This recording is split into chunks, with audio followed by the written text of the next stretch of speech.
தினமலர் நேயர்களுக்கு வணக்கம். உரைகள் நிகழ்ச்சிக்குள்ள வரவேற்கின்றோம். இன்றைய தலைப்பு, முதல்வர் ஸ்டாலின் அவர்கள் காங்கிரசுக்கு ஆட்சியில் பங்கு இல்லை சொல்லியிருக்கிறார்கள். ஸ்டாலின் அறிவிப்பால் கோரிக்கைகள் பல எழுது கொண்டிருக்கின்றது. குறிப்பாக காங்கிரஸ் தங்கள் எதிர்ப்பை தொடர்ந்து பல்வேறு வகைகளை தெரிவித்துக் கொண்டிருக்கின்றார்கள்.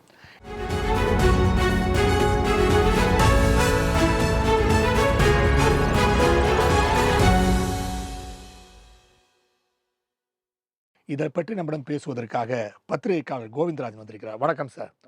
அதே போல சமூக ஆர்வலரும் அரசியல் விமர்சகருமான ஜெயக்கன் வந்திருக்கிறார். வணக்கம் சார். காங்கிரஸ் கட்சியை சேர்ந்த முருகையன் வந்திருக்கிறார். வணக்கம் சார். ஸோ உங்களுக்கு தான் ஆரம்பிக்கலான் இருக்கோம். அதாவது மாணிக் தாக்கூர் 2 நாள் முன்னாடி சொல்லியிருந்தார், 2006 மைனாரிட்டி ஆட்சியாக காங்கிரஸ் திமுக இருந்தபோது காங்கிரஸ் நாங்கள் ஆதரிச்சனால தான் அந்த ஆட்சியை தாக்கு பிடிக்க முடிந்தது.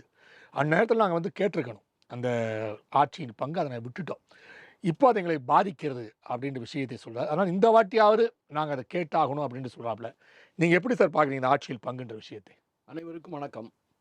அவர் இதுவரையில் கொடுத்த பேட்டிகளிலே இந்த கொடுத்த பேட்டியில் 1-2 எனக்கு உடன்பாடு உள்ளது. நானே பல டிவியில் பேசுனது தான்.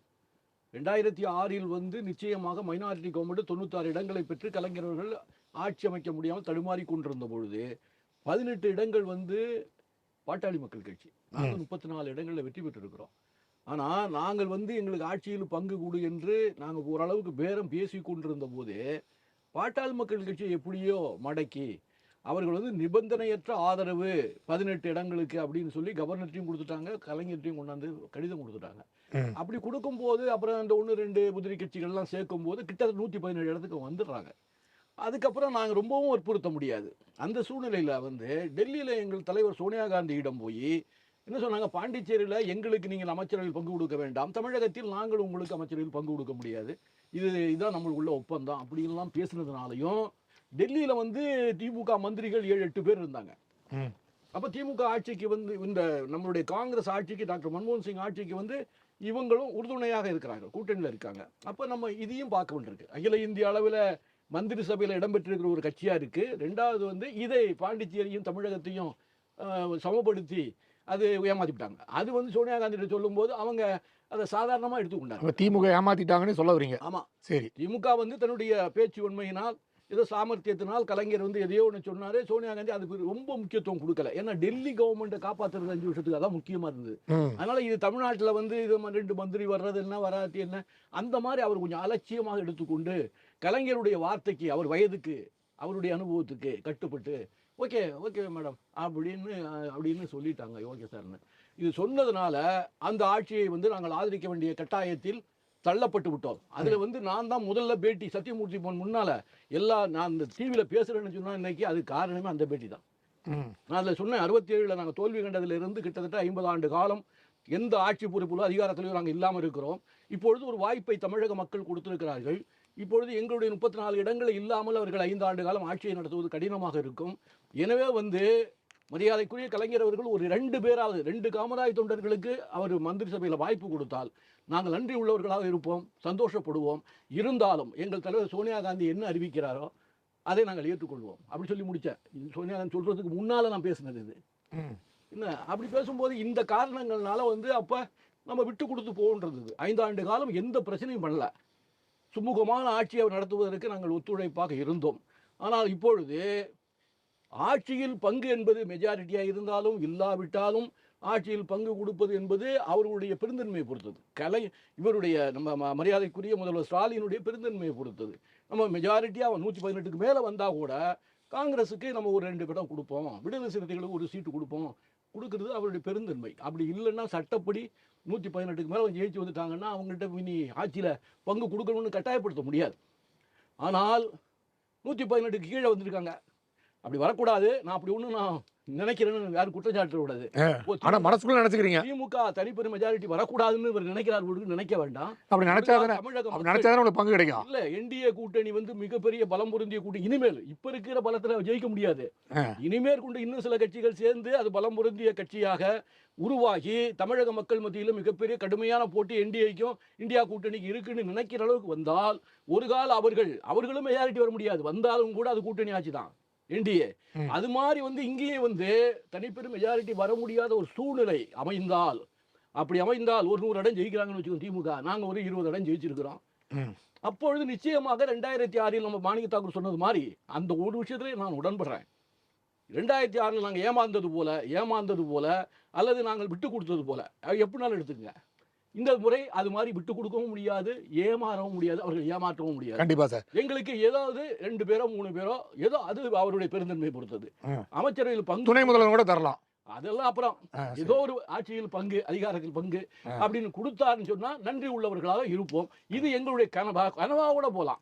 அதுல இல்லைன்னு சொல்லல. அது வந்து தேர்தலுக்கு பிறகு பேச வேண்டியது. இப்பொழுது எங்களை மதித்து எங்களுக்கு மரியாதை கொடுக்குற அளவுக்கு சீட்டு பகிர்வுல ஓரளவுக்கு கொடுக்கணும்னு நினைக்கிறோம். போன தடவை கண்டிப்பா. 63, 41 அப்புறம் 25க்கு வந்துட்டாரு. அப்புறம் மறுபடியும் 20க்கு போயிடுவாங்க. இப்ப நாங்க பேசாமே இருந்தோம்னு வச்சுக்க 20 தான் கொடுப்பாங்க. கண்டிப்பா. அதனால எங்கள் உரிமையை நாங்கள் கோருகின்றோம், போராடுகின்றோம். அதனுடைய விளைவு வந்து 25ல இருந்து ஒரு 30க்கு கூட தவணா கூட ஓகே. கண்டிப்பா, கண்டிப்பா சார். தொடர்ந்து பேசுவோம் சார்.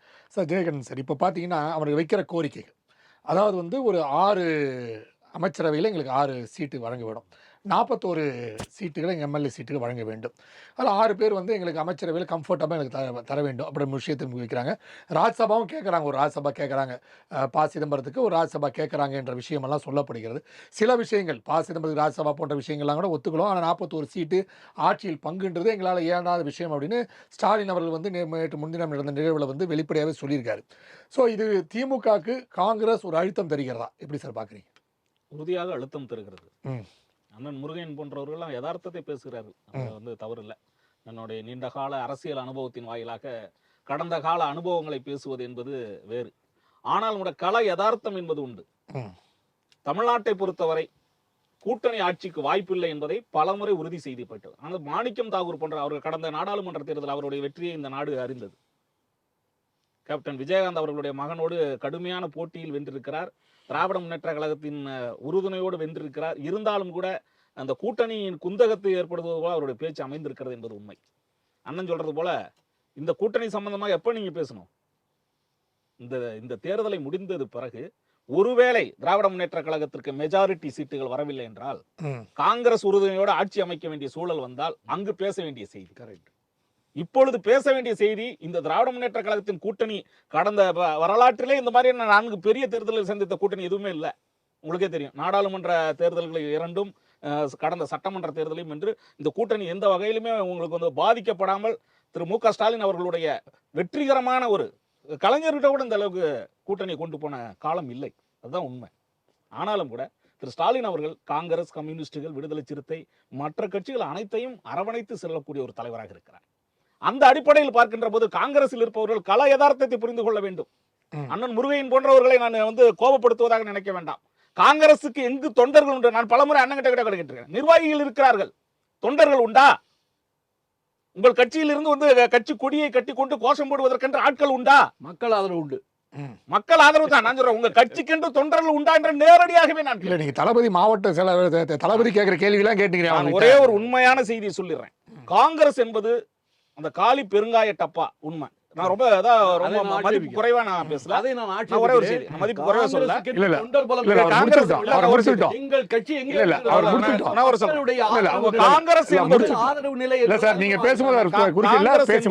வேறு இயக்கம் என்பதில் யாரும் மாற்று கருத்துக்களை உங்களுக்கு வந்து பல மாநிலங்களில் நீங்கள் வந்து கட்டமைப்பு வசதிகள் தமிழ்நாட்டிலே உங்களுடைய கட்சியை நீங்க பலப்படுத்துவதும் வலுப்படுத்துவதும் உங்களுடைய உரிமை. அதை யாருமே கோருவதற்கும், இன்னும் சொல்ல போனால் உங்களுடைய தேர்தலுக்கு மட்டுமே நீங்கள் அரசியல் செய்கின்ற கட்சி என்பதை நான் மீண்டும் ஒரு முறை பதிவு செய்தேன். தமிழ்நாட்டை பொறுத்தவரையில் காங்கிரஸ் கென்ற நிலைப்பாடு நிர்வாகிகள் பலம் என்று சொல்லக்கூடிய அந்த நிர்வாகிகள் கூட நீங்க எந்த நிர்வாகிகள் கேட்பாங்க. நான் ஏற்கனவே கூட ஒரு முறை சொல்றேன், 23 பேர் ஒரு கட்சி தலைவர்கள் இருந்தாங்கன்னா 23 கோஷ்டியோட சேர்த்து 24வது கோஷ்டியும் இருக்கும். அது யாருன்னா வந்து மேலிட பார்வையாளர்னு வர்றாங்கல்ல அவங்களுக்கு. காங்கிரஸ் இயக்கம் என்பதை நாங்கள் வந்து ஒரு இன்றைக்கும் தமிழ்நாட்டு மக்கள் பெரிதும் மதிக்கக்கூடிய கட்சியாக இருந்தால் நீங்கள் என்ன செய்திருக்க வேண்டும்? இன்றைக்காவது மக்களோடு நீங்கள் நெருங்கி பழகி இருக்கிறீர்களா? மக்கள் போராட்டத்தில் கலந்து கொண்டிருக்கிறீர்களா? இது போன்ற செய்திகள் எல்லாம் செய்யாமல் திராவிட முன்னேற்ற கழகத்தோடு நீங்கள் பேரம் பேசுவதிலே குறியாக இருக்கக்கூடாது. நான் தெளிவாகவே சொல்லுகிறேன். இல்ல சார், அவங்க இல்ல அவர் வைக்கிற கோரிக்கை என்னன்னா, ஒரே ஒரு செய்தி இல்ல சொல்றேன். இல்ல நீங்க அவர் அந்த கோரிக்கை கூட வைக்கலன்னா சீட்டை குறைச்சிக்கிட்டே போய் கடைசியில் 5 சீட்டை முடிச்சிருவீங்கன்றாரு. என்னோட கருத்து நான் என்ன சொல்றேன், இப்பொழுது வந்து ஒரு கூட்டணி மிகப்பெரிய வலுவான ஒரு கூட்டணி அண்ணா திராவிட முன்னேற்ற கழகம் அமைந்திருக்கிறது. இந்த அண்ணா அண்ணா திராவிட முன்னேற்ற கழகத்துக்கு ஆதரவாக வந்திருக்கிறார். பாரதிய ஜனதா கட்சியோடு கூட்டணி அமைத்திருக்கிறார்கள். இன்னும் பல கட்சிகள் அந்த பக்கம் இருக்கு. திராவிட முன்னேற்ற கழகத்தின் தலைமையை ஏற்றுக்கொண்ட காங்கிரஸ் கூட்டணி என்ன செய்ய வேண்டும்? வருகின்ற நாடாளுமன்ற தேர்தல் இருக்கிறது. 2029 தேர்தலில் வந்து மிகப்பெரிய பலமான ஒரு கட்சியாக இன்னும் இந்தியாவில் ஒரு காங்கிரஸை பேரியக்கமாக வளர்த்தெடுக்கக்கூடிய ஒரு சூழலை இருக்கிறது என்றால் தமிழ்நாட்டில் நீங்கள் ஒரு பலமான கூட்டணியில் இருக்கின்ற காரணத்தால். மற்ற மாநிலங்கள் உண்டா? இல்ல சார், இப்ப 70 நாள் ஆச்சு அவங்க கமிட்டி அமைச்சு, நீங்க ஏன் கூப்பிட்டு பேச மாட்டீங்கன்றத சொல்ல வராங்க. அது வந்து கூட்டணிக்கான கருத்துக்களை வந்து பேசுவது என்பது கூட்டணிக்குள்ள பேசணும். இது ஒரு குடும்ப பிரச்சனை மாதிரி. உங்களுக்கான தேவைகள் இருக்கிறது. நாங்க வந்து கூட்டணிக்கு பிறகு வந்து உங்களுக்கு தேர்தலுக்கு பிறகு எங்களுக்கு இதான நிலைப்பாடுகள் இருக்கு. எங்களுக்கும் கட்சி இப்ப அண்ணன் சொன்னாரே 2006 தேர்தலை, அதற்கு முந்தைய கொஞ்சம் போவோமா? 2004ஆம் ஆண்டு காங்கிரஸோட நிலைப்பாடு என்ன? அன்றைக்கு கலைஞர் கருணாநிதி அவர்கள் இந்திய அளவில் மிகப்பெரிய கூட்டணியை அமைத்து சோனியா காந்தி அவர்களை இந்திராவின் மருமகளை வருகை, இந்தியாவின் திருமகளை வருகை என்று சொன்ன பொழுதுதான் அந்த கூட்டணி பலப்பட்டு அந்த கூட்டணி ஆட்சி அமைப்பதற்கான காரணம் அமைந்தது. 2006 தேர்தலில் 96 சீட்டுல தான் மாற்றம் இல்லை. ஆனாலும் கூட அன்றைக்கு இருந்த பாட்டாளி மக்கள் கட்சி அவர்கள் ஆதரித்தார்கள், கம்யூனிஸ்ட் கட்சிகள் ஆதரித்தார்கள். அன்றைக்கு இல்ல ஒரு சில உதிரி கட்சிகளும் ஆதரித்தது. வெறும் காங்கிரஸை மட்டும் வைத்து ஆட்சி நடத்தவில்லை. இன்னும் சொல்ல போனால் காங்கிரசுக்கு என்று அவர்கள் ஒரு 5 அமைச்சரவையில் பதவி கொடுப்பதற்கு தயாராக இருந்தும் கூட அதில் எந்த கோஷ்டிக்கு கொடுப்பது என்ற பிரச்சனை இருந்தது. இதெல்லாம் அண்ணனுக்கெல்லாம் தெரியும், அதெல்லாம் தெளிவா பேச மாட்டாங்க. அதெல்லாம் ஒரே ஒரு செய்தி, காங்கிரஸ் கொடுத்தா அந்த காங்கிரஸ்ல உள்ள எந்த கோஷ்டிக்கு நீங்க அமைச்சரை கொடுக்க முடியும்? உங்க கோஷ்டிகள் எத்தனை கோஷ்டிகள் என்று தெரியுமா? அந்த அடிப்படையில் தான் அன்றைக்கு இருந்த அரசு நிர்வாகத்தை சுமூகமாக நடத்த முடியாத சூழலில் கலைஞர் அதை தவிர்த்தார் என்பதுதான் உண்மை. கண்டிப்பா சார், தொடர்ந்து பேசுவோம் நாம. சார், இப்போ வந்து இது ஆரம்ப புள்ளி, அதாவது இந்த ஆட்சியில் பங்குன்றது ஆரம்ப புள்ளி. எனக்கு தெரிஞ்சு வந்து ஆதவ் அர்ஜுனா அந்த அம்பேத்கரை குறித்து புத்தகம் வெளியிடும் போது அங்கிருந்து ஆரம்பிச்சது. திருமாவளவனை கூட்டணிக்கு கூப்பிடுங்க, உங்கள் பங்கு அப்படின்னு ஆரம்பிச்சு அவர் கொஞ்சம் கொஞ்சமாக விரிவடைந்து இப்போ காங்கிரஸ் வந்து அதை பிடித்து கொண்டு நாங்களுக்கு தேவை அப்படின்னு சொல்கிறாங்க. செல்வ பெருந்தகை சொல்கிறாரு, எங்களோட கட்டுப்பாடு இல்லாமல் யாரும் வெளியே பேசாதீங்கன்னு சொல்கிறார். கட்சி கட்டுப்பாடை மீறி பேசாதீங்கன்றாரு. ஆனால் எல்லாமே பேசிக்கிட்டு தான் இருக்காங்க. அந்த கட்சியில் மாணிக் தாக்கூர் ஒரு பக்கம் பேசினுக்கிறாரு, ஜோதிமணி ஒரு பக்கம் பேசிகிட்டு இருக்காங்க, எல்லாம் பேசிக்கிட்டே தான் இருக்காங்க. ஸோ இப்போ கட்டுப்பாடு இழந்து எனக்கு இன்னொரு விஷயம் கூட தெரியுது. எப்படி வந்து மூப்பனார் வந்து தனியாக ஒரு தாமாக்கான ஒரு ஆரம்பித்தாரோ, ஸோ இந்த சூழ்நிலை ஏற்பட்டு கடைசி நேரத்தில் காங்கிரஸ் உடையும் அபாயம் கூட ஏற்படுமா? அது எப்படி சார் நீங்கள் பார்க்குறீங்க? நல்ல கேள்வி இது. வந்து நான் எப்படி பார்க்குறேன்னா, அதாவது ஒரு பழமொழி சொல்லுவாங்க ஊரில், வராத மழைக்கு வானிலை அறிக்கையா அப்படின்னு ஒரு பழமொழி சொல்லுவாங்க. அதாவது திமுக ஆட்சிக்கே வராது, வராத ஆட்சிக்கு எப்படி ஆட்சியில பங்கு கேட்குறாங்க. அப்படிதான் நான் பார்க்கறது. திமுக நிச்சயமாக இந்த வருகிறது ஆட்சிக்கு வருவது என்பது மிக மிக கடினம். அப்படி இருக்கிறப்ப இவங்க ஆட்சியில பங்குன்னு கேட்கறாங்க. அது அவங்களுடைய உரிமை, ரைட்டு. நீங்க காங்கிரஸ் பேர் இயக்கத்தை வரலாற்றை உற்று நோக்கினீர்கள் என்றால் இன்னைக்கு பாவம் நான் பரிதாபம் தான் படுறேன். முருகன் போன்ற அந்த கட்சியிலே பல ஆண்டுகளாக கட்சிக்கோசம் அவர் வந்து பாடுபட்டிருக்கார். அவருடைய அந்த லாயல்ட்டியை நான் மிகவும் பார்த்து அவருக்கு என்னுடைய பாராட்ட தெரிவிக்கிறேன். ஆனா இவரை போல யாரும் இது வெரி ஃபியூ பீப்புள் தான் இருக்காங்க. ஸோ காங்கிரஸ் நீங்க பாத்தீங்கன்னா வந்த சான்ஸ் எல்லாம் கோட்டை விட்டாங்க, தும்ப விட்டுட்டு வாழை பிடிக்கிற கதை தான். பல்வேறு தருணங்கள்ல 1980 அப்ப பாத்தீங்கன்னா சரி சமமாக திமுகவும் காங்கிரஸும் சரி சமமாக 230 பாதி அந்த இதை சீட்டு பிரிச்சுக்கிட்டு அவங்க தேர்தலில் இது பண்ண 1980 அப்ப ஆனா தோத்துட்டாங்க. எம்ஜிஆர் தான், அதிமுக தான் கட்சிக்கு வந்துச்சு.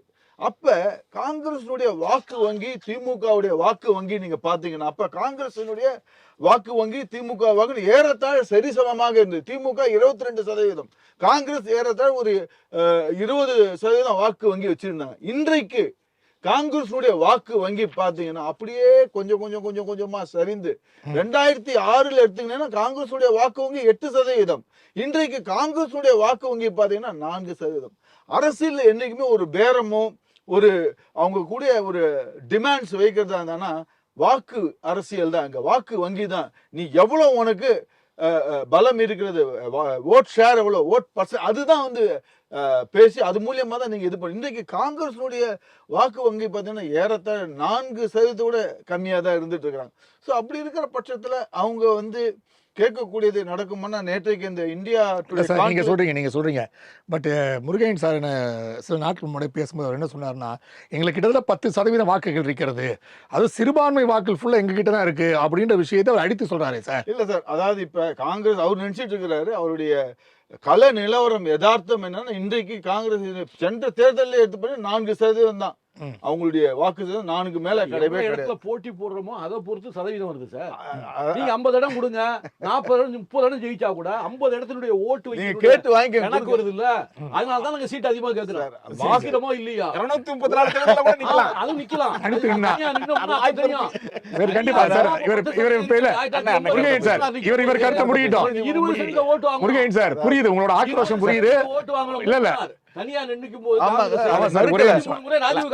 அதுக்குதான் உங்களை அழைக்கிறாங்க அவங்க. அதுக்குதான் மெல்ல மெல்ல இன்றைக்கு இல்ல சார் கரெக்ட் சார் உங்களுக்கு பேச. அதனாலதான் இப்ப காங்கிரஸ்ல என்ன சொல்றாங்க, நம்ம அவங்க அதாவது அவங்க ஒரு சுகர் கோட்டட் டேப்லெட்னு சொல்லுவாங்க ஆங்கிலத்தில். அது போல அவங்க தாவாக கிட்ட அவங்க நாங்க ஒரு மிகப்பெரிய அகில இந்திய கட்சி, எங்களுடைய வாக்கு வங்கி நிறைய இருக்கு. திமுக எடுபடலை. இது இவங்க எவ்வளவு சொல்லிப்பா எடுபடல.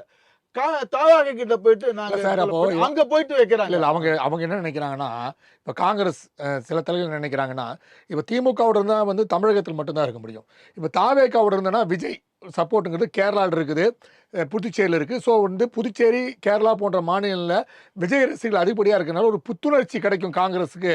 அதனால வளர்ச்சிக்கான அடுத்த கட்டத்துக்கு செல்ல முடியும்னு நினைக்கிறாங்களே சார். அதாவது இது இட் இஸ் டூ லேட்.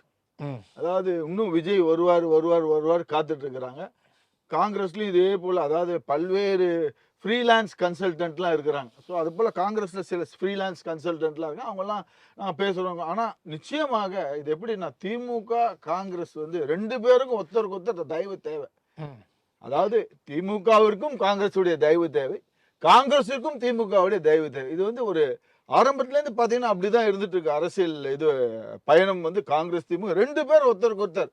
அங்கே யூபி அதாவது எப்படின்னா மத்தியில ஆட்சியில காங்கிரஸ் இருந்துச்சுன்னாக்க இவங்க அடிமையா இருப்பாங்க திமுக. புரிஞ்சுட்டீங்களா? மாநிலத்துல திமுக ஆட்சியில இருந்துச்சுன்னா காங்கிரஸ் திமுகவுக்கு அடிமைங்கிற வார்த்தை பயன்படுது. அப்படிதாங்க இருக்கு. அப்படிதான் இருக்கு. இதுதான் அடிமைங்கிற வார்த்தை ஜனநாயகத்தை சொல்லவே கூடாது. அதனாலதான் பாத்தீங்கன்னா 2000 அவர் என்ன சொல்றாருன்னா, ஸ்டாலின் உதயநிதி போன்றவர்லாம் இல்ல ஸ்டாலின் உதயநிதி போன்றவர்லாம் அமித்ஷாக்கு அடிமையாக ஏடிஎம்கே இருக்குன்னு சொல்றாங்களா, அந்த வார்த்தையை அவர் அப்படி சொல்றாரு. அதாவது பிஜேபி கூட்டணி சொன்னா கூட நான் ஏத்துக்கல. இல்ல அது மாதிரி வார்த்தைகளை அதிகாரி வார்த்தைகளை ஸ்டாலின் போன்றவர்கள் உபயோகிக்கிறாங்க. அது மாதிரி வார்த்தைகளை ஸ்டாலின் முதல்வரே யூஸ் பண்றாரு. அது மாதிரி தவறான வார்த்தைகளை முதல்வரே யூஸ் பண்றாரு இல்லையா? ஒருபாட்டோடு இருப்பார்கள்.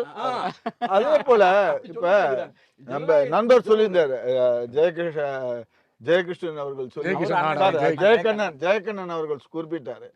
என்னமோ அவங்க விடுதலை சிறுத்தைகள் கட்சி என்னமோ இதுவா இருக்கிற மாதிரி காங்கிரஸ்க்குள்ள குழப்பம் இருக்கிற மாதிரி. ஏன் நேற்றைக்கு திரு வன்னி அரசு செய்ய ஒரு வார்த்தையை விட்டுருந்தாரு, அதை கூட்டணி இது பற்றி. அதற்கு செல்வ பெருந்தகை வன்னி அரசு இங்க போல போனா அந்த இதுக்கு என்ன பதில் சொல்ல போறாருன்னு அண்ணங்கிட்ட கேட்டு தெரிஞ்சு. ஆனா திமுக இன்னைக்கு பாத்தீங்கன்னாக்கா குழப்பம் என்பது அதிகமாக இருக்கக்கூடியது. திமுக அந்த இந்தி கூட்டணியில அதிகமான குழப்பம், இன்னும் சரியான ஒரு நிலைப்பாடு எடுக்கவில்லை. கண்டிப்பா சார். சார் முருகையன் சார், இப்போ ஜெயக்கண்ணன் சொன்ன மாதிரி காங்கிரஸ் கமிட்டி எங்க இருக்கு? இது ஜெயக்கண்ணன் கேட்கறதை விட தளபதியே கேட்டார். தளபதினா நம்ம மதுரை மாவட்ட செயலாளர் கேள்வி கேட்டார். நான் எங்களோட பலத்தால் தான் ஜோதிமணியோ இல்லை மாணிக் தாக்கூரோ எல்லாம் ஜெயிக்கிறாங்கன்னு சொல்லியிருக்காரு.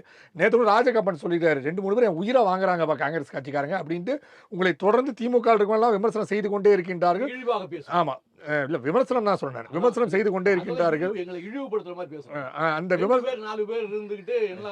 அண்ணன் மட்டும் அடிமையா சொன்னா கோச்சிக்கிறீங்க. நான் விமர்சனம் ஒரு வார்த்தை நாகரீகமா ஒரு வார்த்தை சொல்றேன், விமர்சனம் செய்து கொண்டிருக்கிறார்கள். இந்த விமர்சனம் அது மட்டும் இல்ல, விடுதலை சிறுத்தையும் உங்களை தொடர்ந்து விமர்சனம் செய்து கொண்டிருக்கிறது.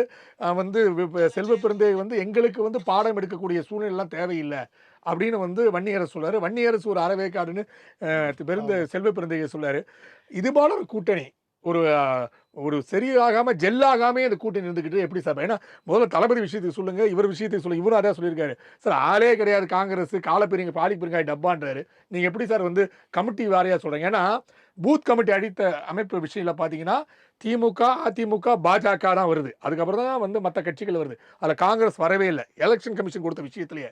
ஸோ உங்களுக்கு கமிட்டிங்கிறத கேள்விக்குறியா இருக்கே சார். நீங்க கமிட்டியே கேள்வின்னு சொன்னா நாங்க வந்து 72 மாவட்ட கமிட்டியினுடைய தலைவர்கள் கூட்டம் நேத்தான் நடந்தது டெல்லியில இல்லையா. தலைவர் தானே. மாவட்ட தலைவர்கள்லாம் இருக்காங்கன்னா அவன் வந்து அவனுக்குன்னு ஒரு 10 பேரோ 50 பேரோ அவன் வச்சிடலாம இருப்பான். மாவட்ட நிர்வாகம், அப்புறம் வட்ட நிர்வாகம், அப்புறம் வந்து தொகுதி நிர்வாகம், சர்க்கிள் நிர்வாகம் எல்லாம் இல்லாமையா இருக்கு. எல்லா இடத்துலயும் இருக்கு சார். நானே வந்து மாவட்ட பொதுச் செயலாளர் சார் மத்திய சென்னைக்கு. நாங்க ஒவ்வொரு வட்டத்துக்கும் வந்து எங்களுக்குன்னு ஒரு 50 பேர் இருக்காங்க சார். ஒரு வட்டத்துக்கு 50 பேர் இருக்காங்க. ஒரு வட்டத்துக்கு எங்க தொண்டர்கள் சரி. தொண்டர்கள் 50 பேரு. சரி. காங்கிரஸ் பேர் இயக்கத்தை ஆதரிப்பதற்கு என்று ஒரு பெரிய கூட்டம் மக்கள் தொகையில இருக்கு. நாங்க எங்க இருக்கிறோமோ அங்கதான் சிறுபான்மை ஓட்டு விழுவோம். காங்கிரஸ் எங்க இருக்கும் அகில இந்திய அப்ப அளவில் திமுக சிறுபான்மை ஓட்டு கிடையாது. இல்ல. நான் என்ன சொல்றேன், திமுக இல்லன்னு சொல்லல, அண்ணா திமுக கூட இல்லன்னு சொல்லல. இப்போ பிஜேபியோட சேர்ந்ததுனால ஜெயலலிதா இருக்கும்போது கூட சிறுபான்மை ஓட்டு கொஞ்சம் விழுந்ததுங்க.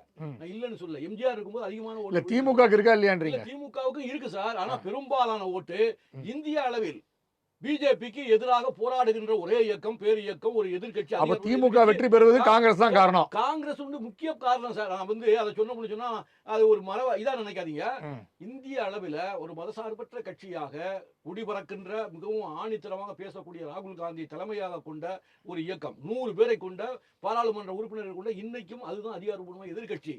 அப்படி இருக்கும்போது இந்திய அளவில் வந்து காங்கிரஸ் பேர் இயக்கம் எங்க இருக்கோ அங்கதான் இந்த 18% சிறுபான்மை ஓட்டு அப்படியே விழுகிறது. கிட்டத்தட்ட அப்படியே விழுவோம். 1% ஓட்டு இப்படி அப்படி பெசகலாம். ஆனா 17% ஓட்டு அப்படியே தான் விழுவுது. மற்ற கட்சி கூட்டணி எல்லாம் வந்து 0ல இருந்து ஆரம்பிப்பாங்க ஓட்டு எண்ணிக்கையில. நீங்க மைனஸ் இந்த கட்சி மட்டும் மைனஸ் இல்ல, 18ல இருந்து ஆரம்பிப்போம். இல்ல குறைஞ்சது 17% இருந்து ஆரம்பிப்போம். 17 தமிழ்நாட்டுல 17% இருக்காங்கன்றீங்க. கண்டிப்பா இருக்கு சார். அந்த ஓட்டு தான் வெற்றிக்கு அடிப்படை காரணமோட இருக்கு. நான் பெருமையா கூட சொல்றேன். 17% வாக்குகள் வந்து திமுக காங்கிரஸ் வச்சிருக்கு சார். இல்ல காங்கிரஸ் தனிப்பட்ட முறையில் இருக்கா 18%. நான் என்ன சொல்றேன், நீங்க அது மாதிரி காங்கிரஸும் திமுகவும் பிரிஞ்சுன்னு சொன்னா இந்த 17 வந்து பிரியும் சார். எங்களுக்கு ஒரு 10, அவர்களுக்கு 7, இல்ல அவர்களுக்கு 10, எங்களுக்கு 7 பிரியும் சார். அப்படி பிரியும் போது சிறுபான்மை ஓட்டு பிரியும் பொழுது அது என்டிஏ கூட்டணிக்கு சாதகமா அமையும். அதுக்காக தான் விஜயை கட்சி ஆரம்பிக்க சொன்னதை. நீங்க பிஜேபியினுடைய ஆதரவு இல்லாம விஜய் கட்சி ஆரம்பிச்சிட மாட்டார் சார். ஆரம்பிச்சதுனால தான் அவருக்கு என்ன பாதுகாப்பு கொடுத்துருக்காங்க. அப்புறம் இங்க 41 பேர் செத்தவொன்னு அங்கே ஒரு குழு ஹேமமாலினி தலைமையில் வந்துதா, அங்க இருந்து ஒரு குழு எத்தனையோ இந்த சம்பவம் நடந்திருக்கு, எங்காவது அமைச்சிருக்காங்களா, அங்க இருந்து ஒரு குழு வந்து விசாரிக்குது. அப்புறம் அந்த சிபிஐ போட்டு அவங்க பண்றாங்க. இவ்வளவு பண்றாங்க தெரியுமா அர்த்தம்? அவங்க வந்து இந்த சிறுபான்மை ஓட்டை திமுகவிடம் இருந்து பிரிப்பதற்காக ஒரு கிறிஸ்டின் என்று சொல்லிக் கொள்ளக்கூடிய விஜயை கட்சி ஆரம்பிக்க சொல்லி நீங்க அதன் மூலமாக காங்கிரஸை பிரிச்சுக்கிட்டு வாங்க. காங்கிரஸை திமுகவிடம் இருந்து பிரித்தால் திமுக தோல்வி நிச்சயம் என்று அவங்க நினைக்கிறாங்க. நான் கூட நினைக்கல. அது பிஜேபியினுடைய கணக்கு, அமித்ஷாவுடைய கணக்கு. சரி, இந்த கணக்கை வந்து இல்ல சார், எப்படியாவது வந்து நீங்க வந்து இந்த கணக்கை புரிந்து கொள்ளாமல் ஜோதிமணி, மாணிக் தாக்கூர் எல்லாம் வந்து விளையாடுறாங்கன்றீங்க. நான் சொல்லுவேன் அது ஓரளவுக்கு அதுல வந்து கிரீஷ் சௌடங்கர் எல்லாமே முறையில அந்தந்த தொகுதியில இருக்கக்கூடிய எதிர்ப்பு திமுக காரவங்க வந்து காங்கிரஸ்காரவங்களை கட்சிக்குள்ள சேர்த்துக்கிட்டது ஜோதிமணியினுடைய பகுதியில. அந்த மாதிரி சில தனிப்பட்ட முறையில அந்த தொகுதியில் இருக்கக்கூடிய மாறுபட்ட கருத்துக்கள்னால அவங்க வந்து ஒட்டுமொத்த தமிழ்நாட்டினுடைய கருத்தாக அதை எடுத்துக்கொள்ள முடியாது. அவங்க கருத்தை சொல்றாங்க. அது இல்ல, எங்க தலைமை என்ன சொல்லுகிறதோ அதுதான். இன்னைக்கு எங்க கட்சிக்கு நீ பிடிக்குதோ பிடிக்கல, செல்வ பெருநாள் தான் எங்க தலைவர். அவர் என்ன சொல்றாரு, நேற்று எங்களுக்குள்ள 1000 பிரச்சனை தான் நாங்க பேசி எடுத்துக்குவோம், ஆனா கூட்டணி என்பது உறுதியானது. ஸ்டாலினா தான் சொல்லியிருக்காரு, நீங்க என்னதான் பேசிக்கிட்டு இருந்தாலும் ஆனா காங்கிரஸ் எங்களை விட்டு போகாது, காங்கிரஸ் எங்க கூட தான் இருக்குன்னு நேற்று சொல்லியிருக்காருல்ல. அப்புறம் என்ன இருக்கு? அதனால வந்து கருத்து வேறுபாடே இல்லன்னு சொன்னப்ப எல்லாம் ஒரே கட்சி ஆயிரலாமே. அதனால காங்கிரஸ் பேரியக்க ஒரு மாநில கட்சி இல்ல, ஒரு அகில இந்திய கட்சி. நாங்கள் அகில இந்திய அளவில் திமுக நமக்கு என்ன உதவியா இருக்கு? தமிழ்நாட்டுல வந்து 20 பேர் வரமா, 30 பேர் வரமா, 15 பேர் வரமாங்கிறது முக்கியம் இல்ல சார். அது வந்து ஒண்ணும் சாதிக்க போறது இல்ல. காமராஜ் ஆட்சி அமைக்கணும்னா நாங்க தனியா கட்சியை வளர்க்கணும், தனியா நிக்கணும். அதே காமராஜர் இழிவா பேசின நடவடிக்கை பேர்லாம் இழிவா பேசி காமராஜரை பத்தி பழசு கலைஞர் ஆரம்பித்து இன்னி வரைக்கும் எல்லாரும் காமராஜர் இழிவா பேசிட்டு தான் இருக்கிறாங்க. விமர்சனம் பண்றதுன்னா நான் 2 மணி நேரம் விமர்சனம் பண்ணுவேன் சார். அது வேற, அது வேண்டாம். அது கடந்து போன காலத்தை பேசுவது. இப்ப கூட பாத்தீங்கன்னா முதல்வர் ஸ்டாலின் அவர்கள் தொடர்ந்து வந்து இந்திய எதிர்ப்பு போராட்டத்தை தான் பாதிக்கப்பட்டது, தன்னை சுற்றி பாதிக்கப்பட்டவெல்லாம் பேசிக்கிட்டே இருக்காரு. அது யார் ஆட்சின்னு பார்க்கும்போது காங்கிரஸ் ஆட்சின்னு தான் சொல்ல வராங்களே. உண்மைதான் சார். இந்திய எதிர்ப்பு தமிழ்நாட்டில் வந்து அந்த அளவுக்கு போராட்டம் நடக்கும் பொழுது ஒரு 10 பேர் 15 பேர் மாணவர்களை சுட்டது வந்து எனக்கே பிடிக்கல சார். அது பக்தவச்சலம் பண்ண மிகப்பெரிய தவறு.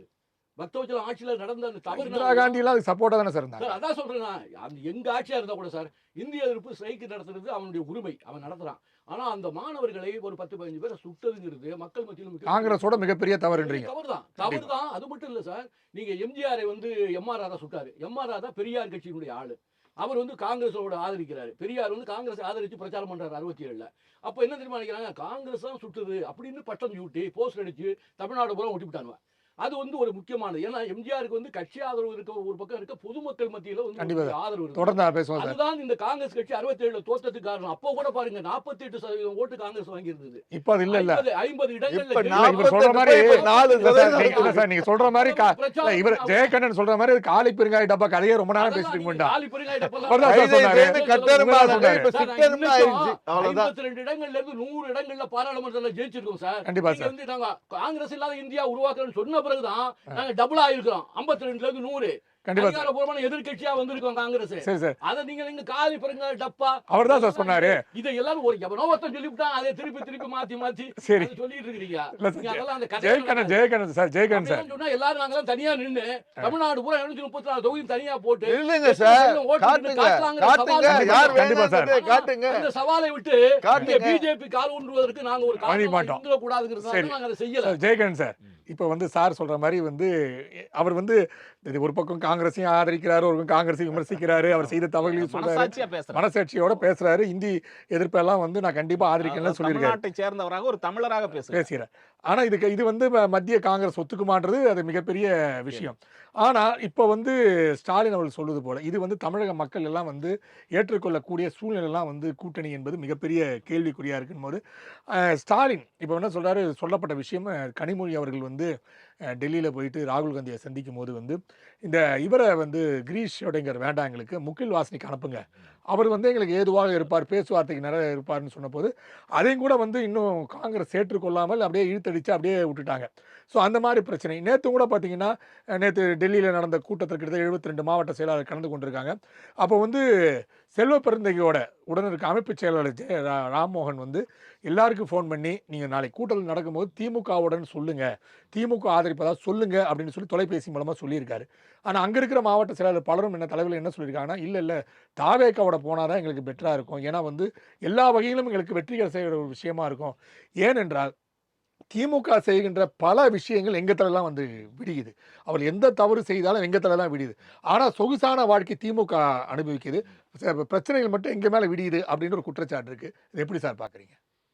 மிக நீண்ட விளக்கம் அண்ணனே கொடுத்துருக்கீங்க. நான் சொல்றது என்னன்னா, முருகன் அண்ணன் சொன்ன மாதிரி ஒரு பாரதிய ஜனதா கட்சியின் தூண்டுதலோடு தமிழக வெற்றி கழகம் தொடங்கப்பட்டிருந்தால் இந்த செய்தியெல்லாம் தெரிந்துதான் காங்கிரஸ்காரர்கள் தாவேக்காவோட கூட்டணி வைக்கிறார்களா என்ற கேள்வியை நான் அண்ணன் முன்னாடி எழுப்புறேன். இன்னொரு செய்தி என்னன்னா, ஒரு கட்சி வந்து தேர்தலோடு முடிந்து விடுவதில்லை. நீங்கள் இந்த தமிழ்நாட்டில் திராவிட முன்னேற்ற கழகத்திற்கு அதிகமான உங்களுக்கு தொகுதிகள் வேண்டும் என்றால் நீங்க என்னைக்கு செஞ்சிருக்கணும்? 2021 தேர்தல் முடிந்தவுடன் உங்கள் கட்சியை பலப்படுத்துவதோ அதை வந்து அடிமட்ட அந்த கட்டமைப்புகளை உருவாக்குவதோ செய்திருந்திருக்கணும். ஆனா நீங்க என்ன செய்வீங்கன்னா, காங்கிரஸுக்கு செய்யக்கூடிய தவறு, அடுத்து வருகின்ற நாடாளுமன்ற தேர்தலை குறிவைத்து அப்போ வந்து இந்த கட்சியோடு கூட்டணி அமைத்தால் நமக்கு அதிகமான தொகுதிகள் கிடைக்கும் என்ற அடிப்படையில் அவர்கள் அடுத்த தேர்தலை அணுகுவார்கள். அந்த அடிப்படையில் 2024 முடிஞ்சிருச்சா? 2024 முடிஞ்ச உடனே மாணிக்கம் தாகூர், ஜோதிமணி, இந்த கார்த்தி பா சிதம்பரம் எல்லாம் நாடாளுமன்ற உறுப்பினர்களாக இருக்கிறார்கள். அவர்கள்லாம் வந்து ஏற்கனவே உறுப்பினர்கள் ஆயிட்டாங்க. இங்க உள்ள சட்டமன்ற தேர்தல் அவர்களுக்கு பிரச்சனை இல்லை.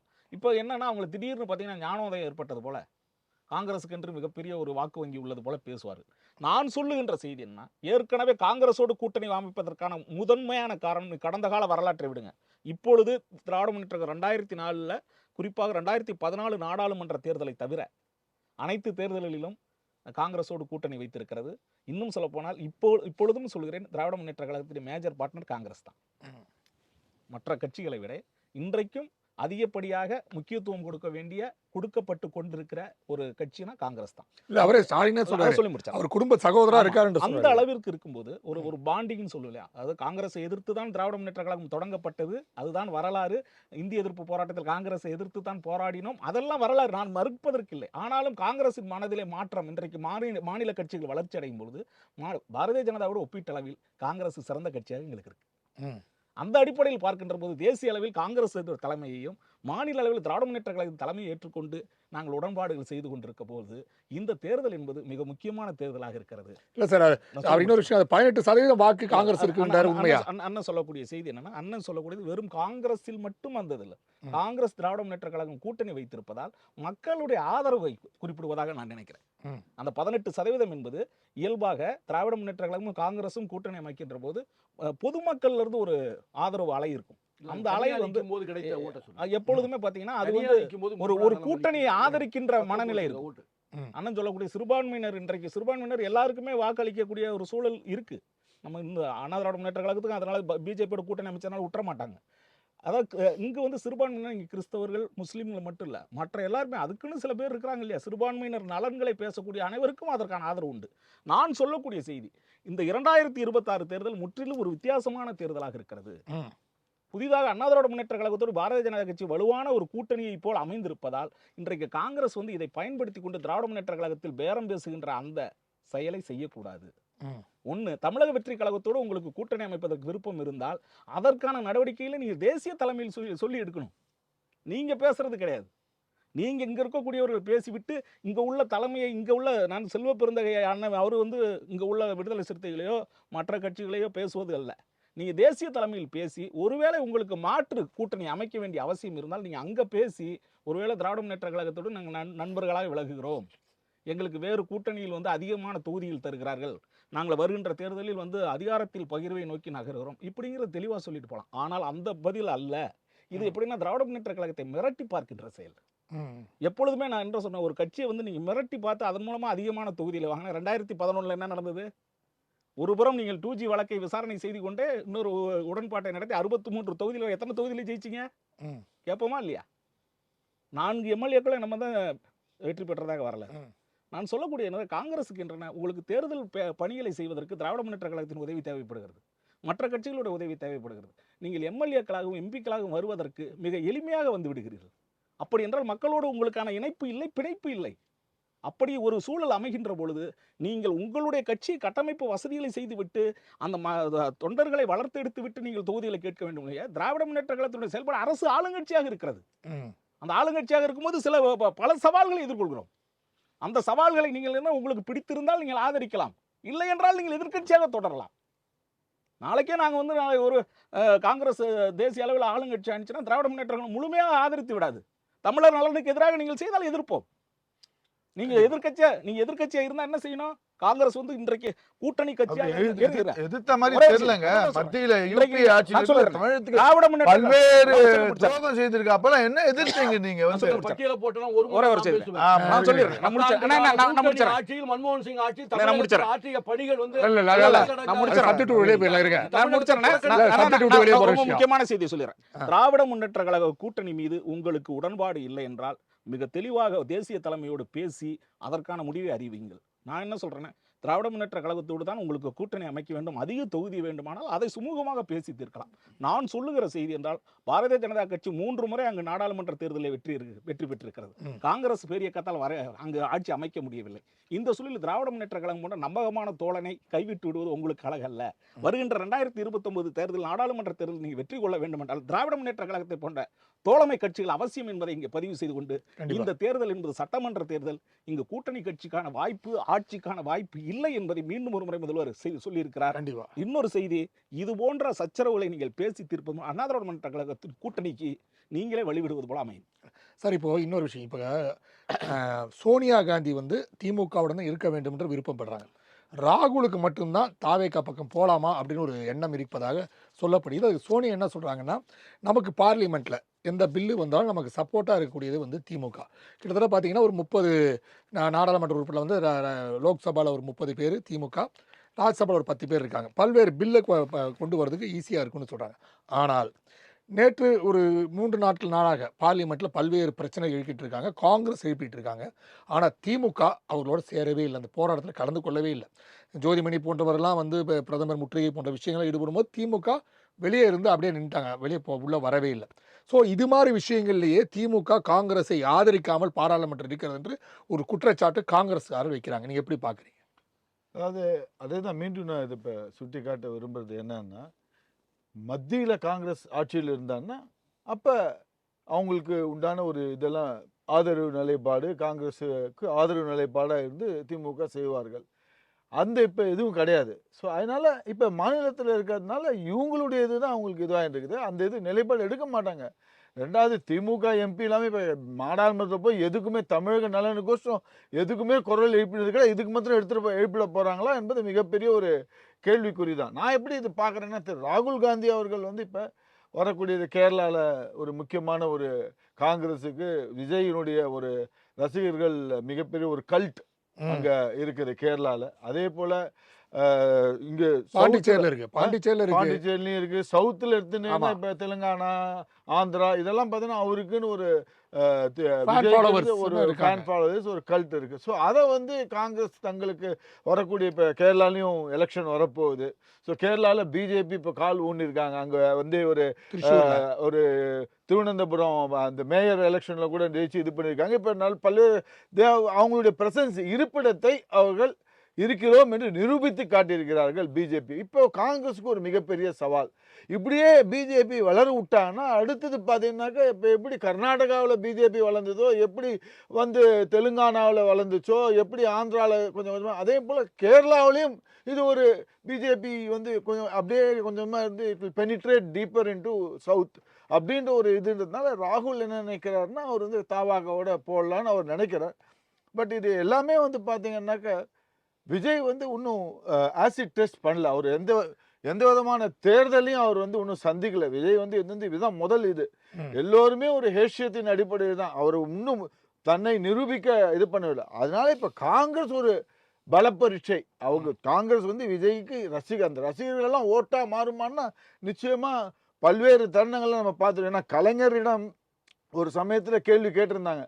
ஒரு கூட்டத்தில் இது பண்ணு எவ்வளோ கூட்டம்லாம் இருக்குது, இதெல்லாம் ஓட்ட இங்கே தான் சீரணி அரங்கத்தில் தான் நடந்த கூட்டத்தில் அவருடைய கட்சிக்காரங்களே இவ்வளோ பெரிய கூட்டம் வந்துச்சு, எல்லாம் வந்து கலைஞர் அவர் சொன்னார் இதெல்லாம் ஓட்டா வரவே வராது அப்படின்னு. அவர் வந்து மிகப்பெரிய ஒரு அரசியலில் கொஞ்சம் நல்லா புரிதல் இல்ல. சோவே சொல்லிருக்காரு, நெல்லை ஜெர்மனி போட்டிட்ட போது போய் பிரச்சாரம் பண்ணது பிரம்மாண்டமான கூட்டம் இருந்துச்சா, ஆனா வண்டியில ஏறும்போது தலைவரே ரெட்டல தான் காமிச்சாங்க எல்லாம் அப்படின்னு சோவே சொல்லி. அதனால விஜய்க்கு வரக்கூடிய அந்த ஃபேன்ஸ் எல்லாம் வந்து ஓட்டா மாறுமா என்றால் அது வந்து ஒரு மிகப்பெரிய ஒரு கேள்விக்குறி தான்.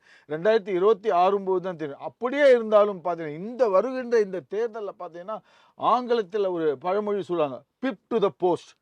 பிப் டு த போஸ்ட், அதாவது it is going to be அதாவது 3 முனை போட்டி. 3 முனை கூட அந்த 3.5 முனைன்னு வச்சுக்கலாம். ஏன்னா வந்து நாம் தமிழ் இருக்கு. ஆனால் 3.5 முனை போட்டி இருக்கிறதுல இது எல்லாருமே வந்து ஒரு மெஜாரிட்டி இதுவாக வருன்றதுக்கு இருக்கவே இருக்காது. எல்லாமே பார்த்தீங்கன்னா அந்தந்த பூத் லெவலில் அந்தந்த தொகுதிகள் லெவலில் யார் வேட்பாளரோ அதுக்கு உண்டான ஒரு வேலை யார் செய்திருக்கிறார்களோ அதுதான் ஒரு நேரோ மார்ஜின். பிப் டு த போஸ்ட்னால நேரோ மார்ஜினில் அந்த காம்படிஷன் யார் ஜெயிக்கிறோம் அதுதான் பிப் டு த போஸ்ட்னு சொல்லுவாங்க. ஸோ அது போல் ஒரு இதில் வந்து விஜய்க்கு வாக்கு வங்கி கூறலாம். அதை எத்தனையும் சீட்டுகளாக மாறுமா என்பதால் மிகப்பெரிய ஒரு கேள்விக்குறிதான். கண்டிப்பா சார். கடைசி சுற்று நீங்க உங்களோட கருத்தை சொல்லலாம் சார். நண்பர் சொன்னதுல 1-2 நம்ம ஏற்றுக்கொள்ளக்கூடியது.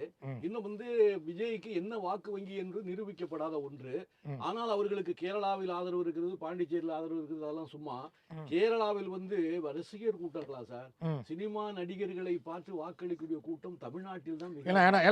ஏன்னா கேரளால பிரேம் நசீர் வந்து 1000 திரைப்படத்தில் நடிச்சிருக்காரு. அவர் ஒரு கட்சி ஆரம்பிச்சாரு, யாரும் பின்னாடி வரல. 10 நாள் இல்ல கட்சி எம்ஜிஆரை பார்த்து கட்சி ஆரம்பிச்சாரு. 10 நாள் கூட யாரும் கட்சியில வரவே இல்லை, அவர் பின்னாடி வரல. அதனால வந்து நீங்க கேரளா மக்கள் வந்து சினிமாவை பார்ப்பார்கள், ரசிப்பார்கள், போவார்களே தவிர அவருக்கெல்லாம் அதுக்காக வாக்களிக்க மாட்டார்கள். அவர்கள் ரொம்ப சிந்தித்து தான் அருமையாக வாக்களிக்கக்கூடிய மக்கள், பாராட்டுக்குரிய மக்கள் கேரள மக்கள், இந்தியாவுக்கு எடுத்துக்காட்டான மக்கள். அந்த மக்களை வந்து நம்ம கொச்சைப்படுத்தி இது பண்ணி நீங்க விஜயனுடைய நடிப்பை பார்த்துட்டு ஓட்டு போட்டுருவான், அதுக்காக நாங்க காங்கிரஸ் எங்களுடைய நிலைப்பாட்டை மாத்திக்கணுங்கிறதெல்லாம் அதெல்லாம் ஏற்கக்கூடியது அல்ல. அது வேற. தமிழ்நாட்டு அரசியல் நிலை வேறு, கேரளாவுடைய அரசியல் நிலை வேறு. அதனால தமிழ்நாட்டிலை பொறுத்தவரையில் வந்து விஜய்க்கு கொஞ்சம் ஆதரவு கிடைக்கும், நான் இல்லைன்னு சொல்ல. புதுச்சேரியில கூட கிடைக்கும்னு சொல்லப்படுது. கிடைக்கும். ஆனா வந்து நிரூபிக்கப்படாத ஒருவரை நம்பி நாம் போய் நான் அதுல சேர்ந்து அது வேண்டாம். நாளைக்கு சொன்ன மாதிரி 2029 பாராளுமன்ற தேர்தல் வெரி இம்பார்ட்டன்ட், முக்கியமானது. பிஜேபியா காங்கிரஸ் மறுபடியும் ஒரு போட்டி நடத்த போறோம். 3வது முறை, இது 4வது முறை. அதனால வந்து அதுல கடுமையான போட்டியை கொடுக்கறதுக்கு தமிழ்நாட்டில இருந்து தான் 40 எம்பிக்களும் நம்ம இந்தியா கூட்டணியில ஜெயிச்சு போற ஒரு மாநிலம் தமிழ்நாடு. அதை இருக்கிறதையும் இழந்து நம்ம வேற ஒண்ணுக்கு போறதுல வந்து என்னமோ புத்திசாலித்தனமா எனக்கு தெரியல. அப்படி போனா அது வந்து பரீட்சை வச்ச மாதிரி தான். அது பலப்பரிச்சை சிந்திக்க நம்ம செஞ்ச வேலையாயிடும். அதனால வந்து திமுக கூட்டணி என்பது நீடிக்கும். 90% திமுக கூட்டணி தான். ஆனா அதுல வந்து இந்த இடங்கள் கொஞ்சம் முன்ன பின்ன பேரம் பேசி பேசுவதில் மாறலாம். முடிவெடுப்பார்கள் என்று நம்புகிறேன். கூட்டணி ஆட்சியா இல்லையா என்பது தேர்தலுக்கு பிறகு. கண்டிப்பா. நீங்க உங்க கருத்துக்கள் சார். திராவிட முன்னேற்ற கழகத்துக்கு கூட்டணியை அண்ணன் சொல்ற மாதிரி தொடரும் பட்சத்தில் நீங்கள் வந்து அதிகமாக வந்து விமர்சனங்களை வைக்கின்ற போது தேர்தல் காலங்களுக்கு சில நாட்கள் தான் இருக்கு. அந்த திரும்பவும் வந்து திராவிட முன்னேற்ற கழகமும் காங்கிரஸும் கூட்டணியோடு மக்கள்கிட்ட நிற்கும் போது நீங்க பேசிய செய்திகள் பழைய மாதிரிலாம் மறந்துட மாட்டாங்க மக்கள். இவங்கெல்லாம் திரும்பவும் இந்த மாதிரி பேசிட்டு வந்து நிற்கிறாங்களே அப்படிங்கிறதையும் மக்கள் பார்ப்பாங்க. அதனால அந்த நாடாளுமன்ற உறுப்பினர்களாக இருந்து கொண்டு பேசுகின்ற அந்த உறுப்பினர்கள் நாவடக்கம் தேவை. திராவிட முன்னேற்ற கழக கூட்டணி என்பது ஏற்கனவே பல ஆண்டுகளாக நிரூபிக்கப்பட்ட கூட்டணி. தாவேகாவோடு பரிசோதனை முயற்சிக்கு என்றைக்கும் காங்கிரஸ் போகாது. அண்ணன் சொன்னது போல வருகின்ற நாடாளுமன்ற தேர்தலை இலக்காக கொண்டு காங்கிரஸ் பேரியக்கம் இந்த தேர்தலை அணுகும். அதன் அடிப்படையில் திராவிட முன்னேற்ற கழக கட்சி ஆட்சிக்கு வந்து பங்கு இருக்கிறதா என்பது தேர்தலுக்கு பிறகு முடிவு செய்து கொள்ளலாம். இப்பொழுது தேர்தலை வெற்றிகரமாக அணுக வேண்டிய, இன்னும் சொல்லப்போனால் நான் ஏற்கனவே சொன்னது போல மேஜர் பார்ட்னர் காங்கிரஸ் தான் திராவிட முன்னேற்ற கழகத்துக்கு. அதற்கு பிறகுதான் மற்ற கட்சிகள். அந்த அடிப்படையில் இந்த கூட்டணி தொடரும், வெற்றி பெறும். உங்களோட கருத்து சொல்லுங்க. இறுதி கருத்து, அரசியலில் நிரந்தர எதிரியும் இல்லை, நிரந்தர நண்பனும் இல்லை. அப்படிதான் பார்க்குறோம். எதுவானா நடக்கலாம். அது இப்போ இருக்கக்கூடிய 2026 தேர்தல் வந்து மிகப்பெரிய ஒரு எல்லா கட்சிகளுக்குமே, அது அதிமுகவாக இருக்கட்டும், திமுகவாக இருக்கட்டும், தவாகவாக இருக்கட்டும், எல்லாருக்குமே இது வந்து ஒரு வாழ்வா சாவா அப்படின்ற ஒரு தேர்தல் தான். ஸோ இந்த தேர்தலில் எப்படி இதுவாக இருக்கும்னாக்கா, நிச்சயமாக காங்கிரஸ் வந்து தவாக கூடிய செல்லக்கூடிய வாய்ப்புகள் ரொம்ப ரொம்ப ரொம்ப குறைவு தான். அப்படியே ஒருவேளை தவாக கூட போயிட்டு இருந்தாலும் இது வந்து அவங்களுக்கு எவ்வளோ இது, அதாவது வாக்கு சதவீதம் எவ்வளோ சீட்டு வரும்ன்றது கேள்விக்குறி. ரெண்டாவது, இப்போ இதே திமுகவும் காங்கிரஸும் இப்படி பயணித்தார்கள் இருந்தால் இது வந்து அந்த காங்கிரஸுடைய ஓட் டிரான்ஸ்ஃபர் அது ஆகுமா என்பது, ஏன்னா இப்போ அதிருப்தி இதாக இருக்கு. அதுலேருந்து இப்போ தவாக அதில் இருக்க பல்வேறு அதிருப்தியெல்லாம் வந்துட்டு இருக்கு. ஆனால் இவர் சொல்கிற மாதிரி ஒரு கருத்தை ஏற்றுக்க, காங்கிரஸில் அடிமட்ட தொண்டர்கள்னு அவ்வளோ பார்க்கணும் எதுவும் இல்லை. ஸோ ஆனால் ஓட் டிரான்ஸ்ஃபர் ஆகுமான்றது அது பொறுத்திருந்து தான் பார்க்க. கண்டிப்பாக நேரில் என்ற உரைக்கல் நிகழ்ச்சியில் வந்து ஆட்சியில் பங்கு கிடையாது என்று முதல்வர் ஸ்டாலின் சொல்லியிருக்கிறார். அது பிறகு காங்கிரஸ் கட்சியினர் தங்கள் கருத்துக்களை பதிவு செய்திருக்கிறார். அதை குறித்து நம்ம விவாதத்தில் ஈடுபட்டோம். இன்று நம்முடைய கருத்துக்களுக்கு ஆதரவு தெரிவித்து தங்களுடைய கருத்துக்களை தெரிவித்த கோவிந்தராஜன் அவர்கள் நன்றியை தெரிவித்துக் கொள்வோம். ஜெயகன் நன்றியை தெரிவித்துக் கொள்வோம். முருகன் அவர்கள் நன்றியை தெரிவித்துக் கொள்வோம். மீண்டும் அடுத்த உரைகள் நிகழ்ச்சியில் சந்திப்போம். அதுவரை நன்றி, வணக்கம்.